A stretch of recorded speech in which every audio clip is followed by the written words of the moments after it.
Hello, I'm Leanne, and currently we're working on a book I call Pockets of Possibilities. I call it that because there's all of these pockets made from envelopes, and there's so many possibilities of things and ways you can use this book. I have a link up above if you want to connect up.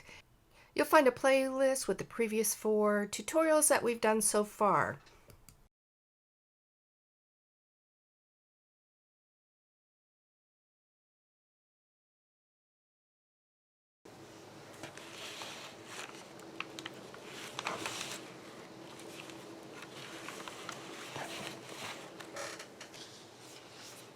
Beautifully.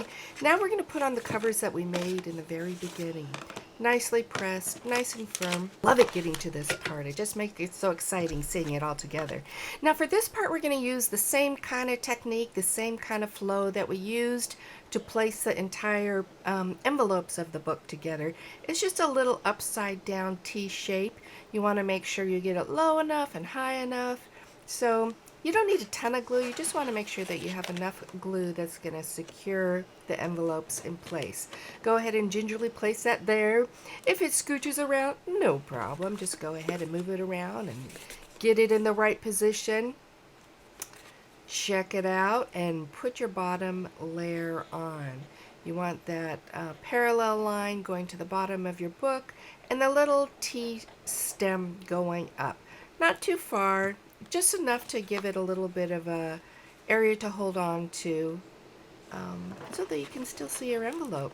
Go ahead and line it up nicely and then place it down and let it dry. You want to let it dry for a little bit of time depending on your glue. You know, for mine, I think I actually let it dry overnight. You can see the lighting is actually different in the video right there. Look how nicely it opens up. Oh, I just love it. I love looking in and seeing what it looks like. It's fulfilling. Okay, now what we're going to be doing, we're going to be putting the fun tabs on. You want to get just a variety of little pieces of ephemera to put for your little tags that are going to stick out the top. This is just going to kind of create that feeling of when you first open the book of what you see. You want it to see a variety of textures, not too many colors, but a little variance, I think. It doesn't have to be, but you can see I've got some reds in there and blacks in there and whites in there, and I have a little bit of yellow in that little round tab that's kind of stuck right underneath there. Okay, take a look at what you've got. Look at those cute little fairy gals I have. Just love them. It's going to be cute, cute, cute in there. Okay, so you're going to want to pull out your first area and kind of just assess of what you're working with. And pick out what you'd like. You want it peeking out enough on the top so that you can see it, but the reality is you don't want it too far up because you don't want it sticking outside the top of the envelope. So see how or whatever is the most comfortable way for you to do it. This one here I just kind of did with the envelope outside of the entire pocket area, and then I place it back in to my little envelope. Isn't that pretty? I just love that. That's a little Tim Holtz piece, one of his flowers from this flower set. Go ahead and tuck it in your envelope, and then you can see how it peeks out. So you want to just kind of create a flow of texture. So you want to go, the last tab was on the far left.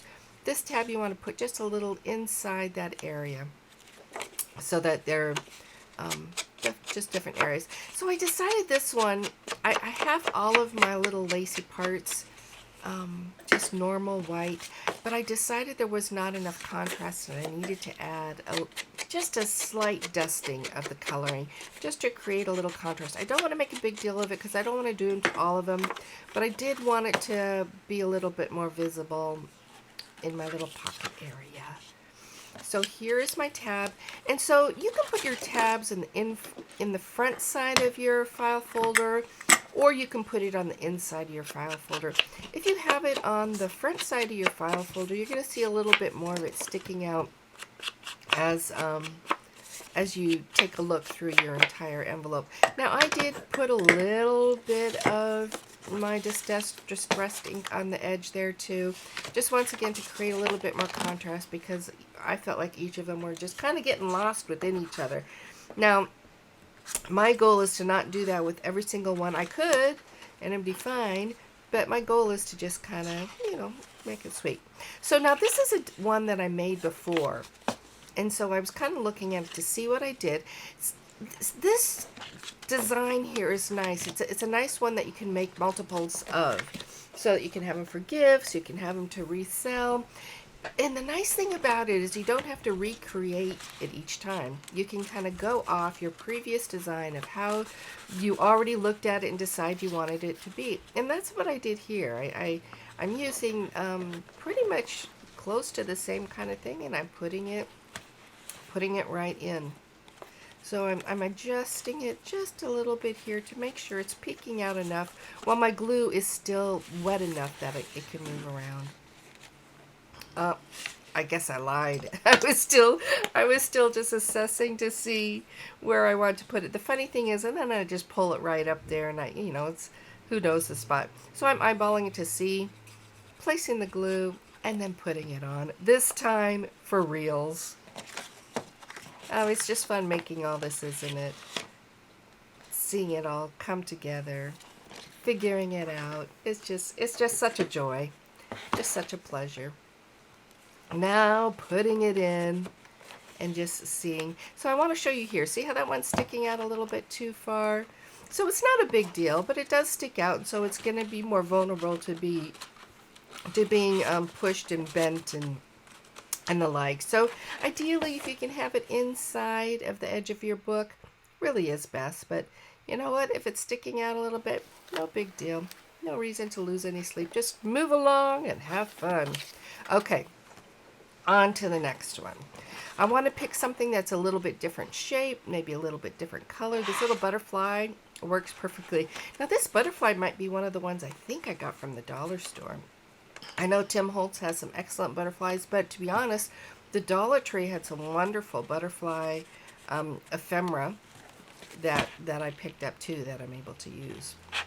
I like the look of that. So that one's a third one over. So I'm going to be starting on the left side again with my next after I get this one all situated. You can see how easy it is, and you can also see the impact that it makes when you open it up to see all the different variances of your book. It just makes it a little exciting adventure, right? And then after we finish this, we're going to be working on the inside, and then each pocket is like its own little gift area, if you will, where you just open it up and you just discover what's in each of the different areas. Now this one is a nice change too. It's a round tabbed area. Once again, just changing the shapes up to make it interesting for the eye. I tried different things. I like this one. I like it a lot. Looking at it, it flows really nicely, but ultimately I decide to go with a different one because it creates just a little bit more variance. It's got a little bit more for the eye to see with those numbers sticking out like that. I like it. So I'll take that one, eyeball it where it's supposed to go, and then I'm picking up the glue and putting it on. It is easier to glue when it's outside of the pocket than the inside. But when you're gluing when your items are on the inside, you can see right where you want it right away. So, it's just a matter of preference. Go around and see what you like to do best. But just open it, play with it, and see where it goes. I like that. So moving on to the next one. This one has a little bit different shape once again. And I want to be aware of the angle because I already have a pointed angle earlier. I want to put it at a different angle than the earlier one just to keep it once again interesting for the eye as it goes through. So this one is at a different angle, popping out even though it is the same kind of shape, and I think it turns out nicely. So my little pixie gal, this was a little stick. That's for an hors d'oeuvre. You would stick it in there, but I thought, oh, this will just perfect for my book. I love how her little cute little face sticks out there and her flower. So I do want to be aware of my whole idea of not sticking out too far. So I play with the angling of it, play with the position of it, and I get a spot that I think works out well, and I'm really happy with it. I think it really adds a lot to the book, a lot of interest for the eye to see. Now this one is a really soft, smooth surface, and so it's going to take a little bit more for my glue to sit. You know, it doesn't have any tooth for my glue to hold on to. So I do want to be aware, and you want to be aware when you glue things up, if it's smooth like that, be a little bit more cautious and don't move it around. Give it time to dry on its own, because it'll slide more easily before it's completely dry. So I'm just putting that one aside right there and letting her dry a little bit before I pick her up and put her in. Letting her set. The last one I'm going to do, I would love to use the 7 card in there. But, you know, I'm not sure if that's really the full look that I want. I like it. I like it a lot, but I also like some other things. Just so playing around, seeing what works, checking it out. Let's see, how about this one? You really want to just play around and find out what works best for you. And see what you like. Ultimately, I do decide that I think I like this one. Gonna just kind of scooch it around a little bit, and then let's go ahead and see what I finally picked out. And you can see what it looks like. Just look how your eye catches all these along the side. It's just a wonderful feel. So that's what we're going to do today. We're going to pick up for the next one, and we're going to be doing the inside, which is very exciting. Go ahead and click below if you want more information of how to make this or some other ideas of things you can do. See you next time. Bye.